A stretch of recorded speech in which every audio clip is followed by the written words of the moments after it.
done? What came over me? Who am I? It was wonderful. I loved every minute of it. But for decades, she was the face America fell in love with.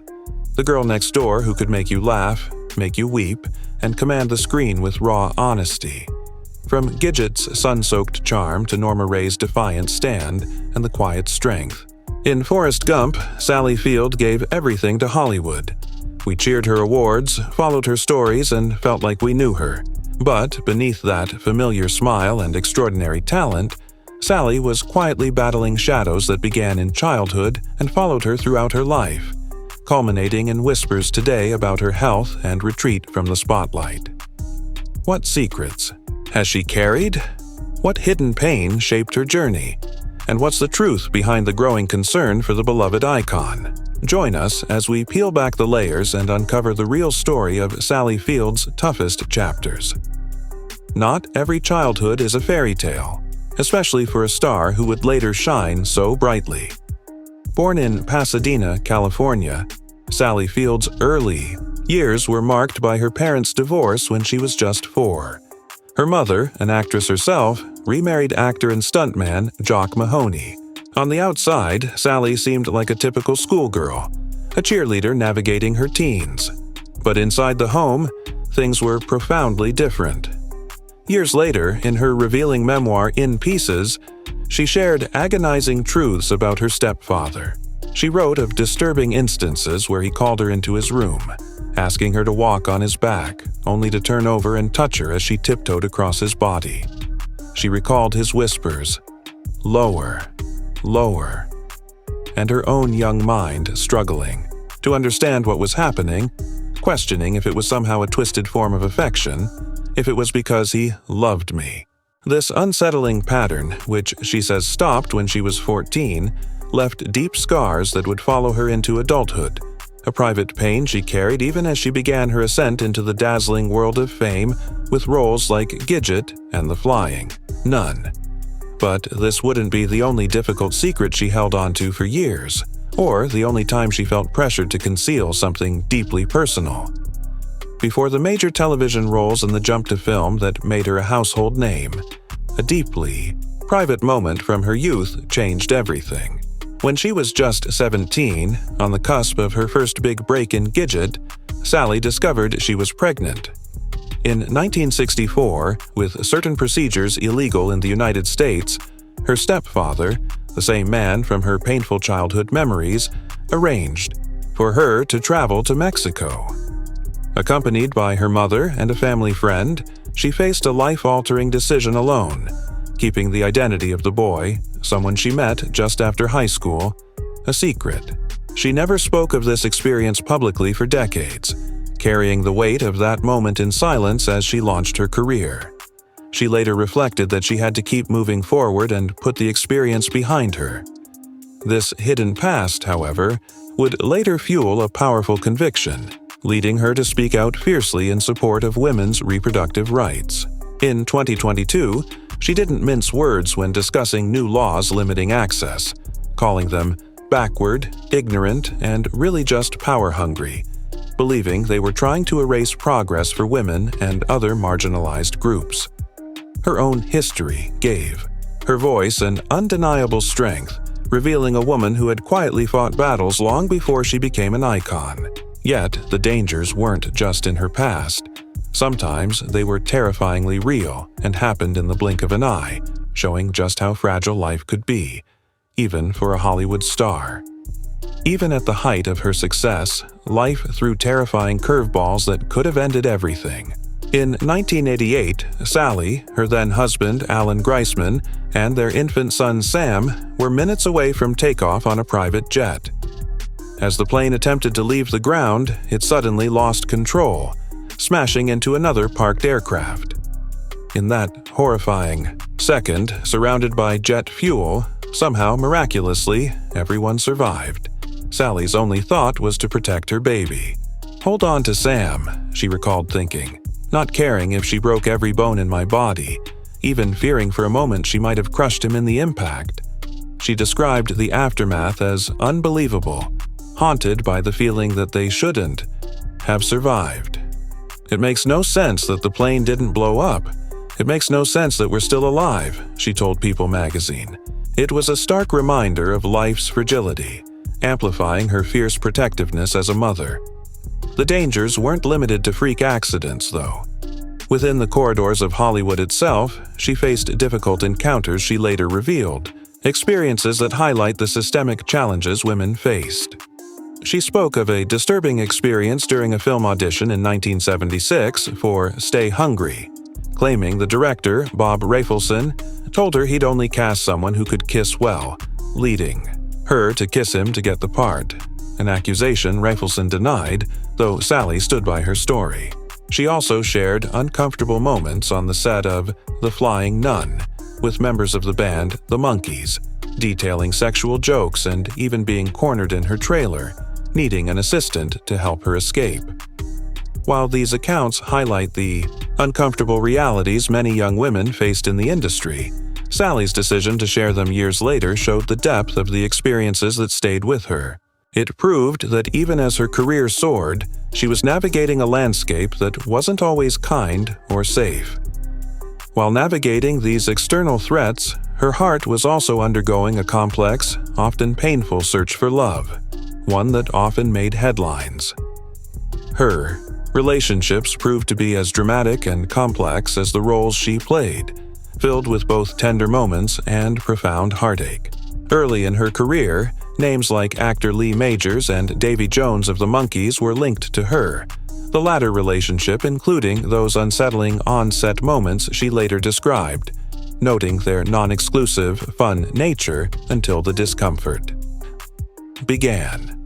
A more significant early romance was with Pete Dool, who played her brother-in-law on Gidget. Their connection deepened after the show, though Sally initially downplayed its seriousness, calling it fun, man, just fun. Tragically, their story ended when Pete offed himself in 1971. Years later, Sally spoke emotionally about her feelings for him, stating, "I loved Pete. Loved him. Loved him. Loved him. Bless him and DMN him because he isn't alive." She described wanting more than a sibling-like bond with him, highlighting the heartbreak of his loss. But perhaps her most headline-grabbing romance was with Burt Reynolds, her co-star in films like Smokey and the Bandit and Hooper. Their undeniable chemistry on screen spilled into real life, leading to an on-again, off-again relationship through the late 70s and 80s. It was a pairing the public adored, yet, behind the scenes, it was tumultuous. Sally revealed that Burt could be difficult, citing his refusal to attend the Oscars with her when she was nominated for Norma Rae. "He really was not a nice guy around me then," she recalled. While Reynolds later called her the one who got away, and the love of his life just before his passing in 2018, Sally offered a starkly different perspective in 2022. She stated plainly that he was not someone I could be around, and just not good for me in any way, believing his later comments were a revisionist view of their difficult dynamic, making it sound sweeter than it was. Her honesty about the reality of their relationship, despite the public narrative, underscored a changing mindset, a refusal to pretend or settle for anything less than she deserved. This determination to define her own worth extended beyond her romantic life. Securing those dramatic roles, like the one that earned her that first Oscar nomination, wasn't easy. Despite her television popularity, Hollywood initially struggled to see her as more than the bubbly girl she played. She was, in her own words, locked into the Gidget image. The fight to be taken seriously was a major hurdle. Her breakthrough came with the 1976 TV film Zibble, where she delivered a powerful performance as a woman with multiple personalities, winning an Emmy and shattering perceptions. This proved she had the range and depth to tackle complex characters. This opened the door for Norma Rae in 1979, a role she reportedly fought tooth and nail to get. Her portrayal of a textile worker fighting for union rights earned her critical acclaim and her first Academy Award. The sheer effort and emotional weight of breaking through that typecasting made her Oscar win a moment of profound personal validation, leading to one of the most iconic and often misunderstood acceptance speeches in history. When she won her second Academy Award for Places in the Heart in 1984, her acceptance speech became legendary. Overcome with emotion, she famously exclaimed, "You like me! Right now, you like me!" While some misinterpreted it as insecurity or neediness, those who understood her journey saw it differently. It wasn't about ego. It was a raw, unfiltered burst of vulnerability from someone who had spent years being underestimated, struggling against being typecast, and navigating deep-seated personal insecurities stemming from a difficult past. It was the emotional culmination of a lifetime of fighting to be seen, to be taken seriously, and to feel worthy. It was a deeply human moment that revealed the immense pressure she carried, a moment that resonated with anyone who had ever felt they had something to prove. Beyond the public romances and career battles, Sally was navigating the challenging reality of building a family while being one of the world's most recognizable faces. Her first marriage was to her high school sweetheart, Stephen Craig, a man outside the Hollywood bubble who worked in construction. They married in 1968, welcoming their sons Peter and Eli while Sally was busy filming The Flying Nun and transitioning into film. Their marriage ended in 1975. While Sally rarely spoke publicly about the reasons behind the split, her son, Peter, who became a writer, later reflected on growing up with his dramatic parents, stating, "I knew early on that my mother wasn't like other moms and my father wasn't really like other dads." He described the experience as sometimes extreme, shaping his own life in significant ways. In the early 1980s, Sally met film producer Alan Greisman at a restaurant. They didn't immediately start dating, taking about a year and a half before their relationship began. But when they did, things moved quickly. They married and had their son Sam in 1987. This was the marriage during the terrifying plane crash that shook their family. But by 1994, this union also ended. Sally later opened up about what went wrong, explaining that their needs diverged significantly. He wanted to socialize and attend parties, while the public eye brought her anxiety, and she couldn't take it. She felt their home had lost its joy, and instead of appreciating each other, they focused on the negative aspects. Despite the divorce, they reportedly maintained a positive co-parenting relationship, with actress Kate Capshaw even calling it a nice divorce. 2 marriages, 2 ends, and several high-profile relationships left their mark, showing the difficulty of balancing personal life with immense fame. After years of seeking connection in relationships, Sally began embracing a quieter life, appearing in fewer major roles, partly attributing it to Hollywood's lack of opportunities for older women, but also seemingly finding contentment in her own company. Recent sightings show her leading a simple, casual life, walking her dog in Los Angeles. Reports claim some observers were surprised by her appearance, noting she looked very thin or even unrecognizable, sparking speculation and renewed concern among fans about her well-being. However, this speculation often fails to account for known challenges she has faced. A silent enemy was also part of her journey, a hidden health challenge that she bravely brought into the light. In 2005, Sally was diagnosed with osteoporosis, a disease that weakens bones without visible symptoms until often too late. As a thin, small-framed white woman over 50 with a family history, she was statistically at high risk, calling it almost a slam dunk.